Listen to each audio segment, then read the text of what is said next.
Saya di sini Dokter Anda, Dr. Jojo Putrini, SPKJ di Apotek Gembira.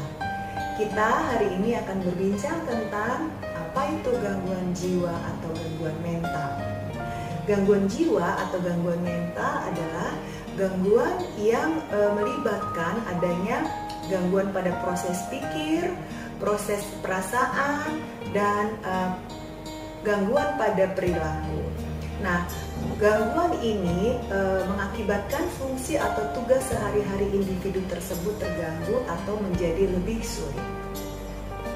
Nah, apa saja jenis-jenis gangguan jiwa?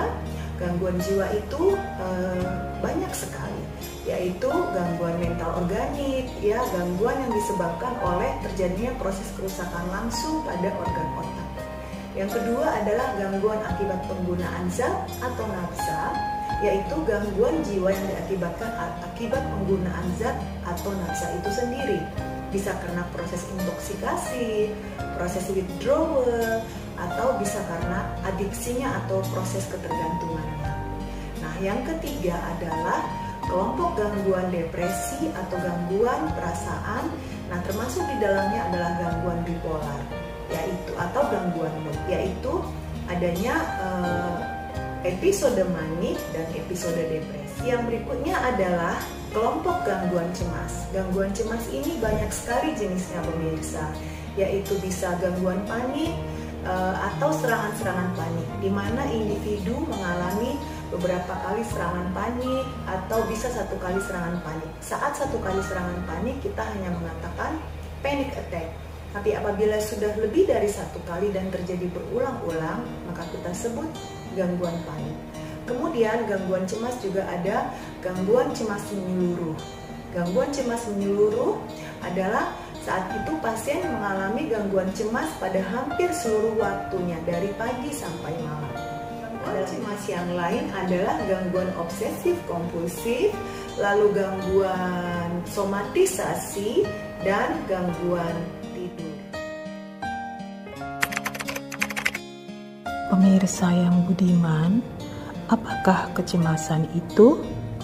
Kecemasan atau kegelisahan adalah istilah yang digambarkan untuk keresahan internal, keresahan di dalam hati, datangnya dari dalam diri seseorang. Penderita gangguan cemas cukup tinggi. 1 dari 40 orang di dunia ini menderita gangguan cemas. 1 dari 5 pasien yang mendapat serangan jantung dan pergi ke unit gawat darurat adalah penderita serangan cemas atau panik. Penelitian yang telah dilakukan menemukan bahwa sedikitnya 20 dari 100 orang pasien yang berkunjung ke poliklinik penyakit dalam adalah ternyata penderita gangguan cemas dan gangguan psikosomatik.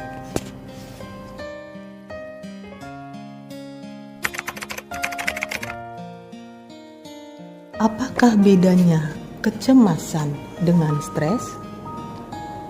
Stres adalah istilah untuk faktor eksternal yang menyebabkan kecemasan atau kegelisahan tersebut. Dalam kenyataannya, kecemasan, kegelisahan, dan stres biasanya terjadi bersama-sama.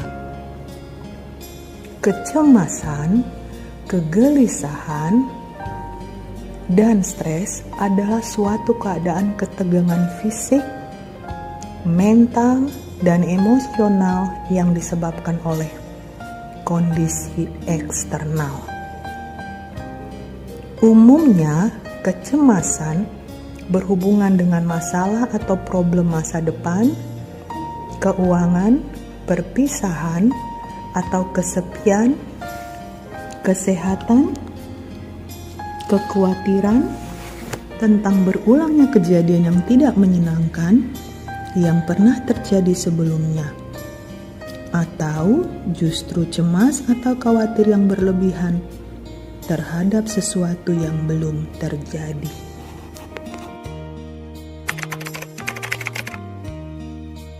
Gejala apa saja yang bisa terjadi? 1. Ketegangan dan ketidaknyamanan fisik. Misalnya, nyeri kepala, gemetar, tremor, nyeri di daerah tengkuk, pusing, mual, berkeringat, jantung berdebar, mulut kering, nyeri terasa di daerah perut, pandangan gelap, dan sebagainya. Ketegangan mental juga dapat terjadi berupa rasa was-was, khawatir, dan tidak dapat berkonsentrasi. Bila serangan cemas ini timbul mendadak atau tiba-tiba, tidak dapat dijelaskan, dengan sangat cepat menghebat, dan berlangsung hanya beberapa menit saja, maka dikatakan penderita mendapat serangan panik. Bila serangan-serangan tersebut terjadi lebih dari 1 kali, maka dikatakan menderita gangguan panik. Serangan panik seringkali dikira sebagai serangan jantung karena gejalanya sangat mirip, yaitu rasa seperti tercekik, perut seperti terbakar, pusing, perasaan tidak nyata, atau merasa asing dengan sekeliling, merasa seperti akan mati, merasa kehilangan kontrol diri, merasa akan menjadi gila, atau takut menjadi gila. Yang perlu kita ingat adalah diagnosis gangguan panik ini hanya boleh ditegakkan setelah dilakukan pemeriksaan fisik dan pemeriksaan penunjang, dan sudah dibuktikan lewat pemeriksaan tersebut bahwa organ jantung memang dalam keadaan baik.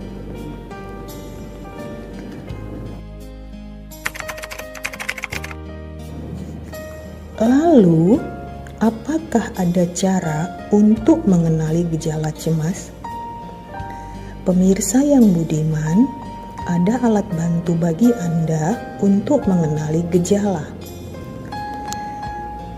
Merasa gugup, sering merasa khawatir, gemetar, kedutan otot, otot tegang, otot sakit, otot nyeri pada beberapa tubuh atau seluruh tubuh, gelisah, mudah capek atau lelah, napas terasa pendek, detak jantung cepat, berkeringat meskipun tidak gerah, mulut terasa kering, pusing-pusing, mual, diare, atau masalah perut lainnya, sering buang air kecil, tubuh terasa panas atau mungkin terasa dingin, sulit menelan atau kering di tenggorokan, merasa sangat gelisah, cepat kaget atau terkejut, sulit berkonsentrasi, sulit tidur atau mudah terbangun,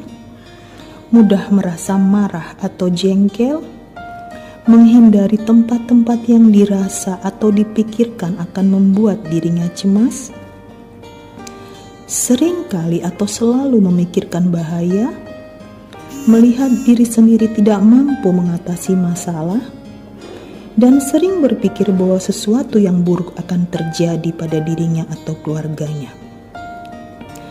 Bila Anda atau keluarga Anda mengalami 3 atau lebih gejala di atas dengan frekuensi terjadi hampir setiap hari, berkonsultasilah segera dengan psikiater Anda.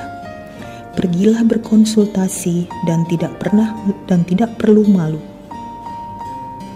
Karena banyak orang mengalami apa yang seperti Anda alami. Ketakutan-ketakutan tidak wajar yang berlebihan terhadap sesuatu benda, tempat, atau situasi disebut juga dengan fobia. Misalnya, takut yang berlebihan terhadap ruangan tertutup, terhadap hewan-hewan tertentu, terhadap kegelapan, terhadap jarum suntik, terhadap gambar-gambar, dan sebagainya. Fobia pun termasuk atau dikelompokkan ke dalam gangguan cemas.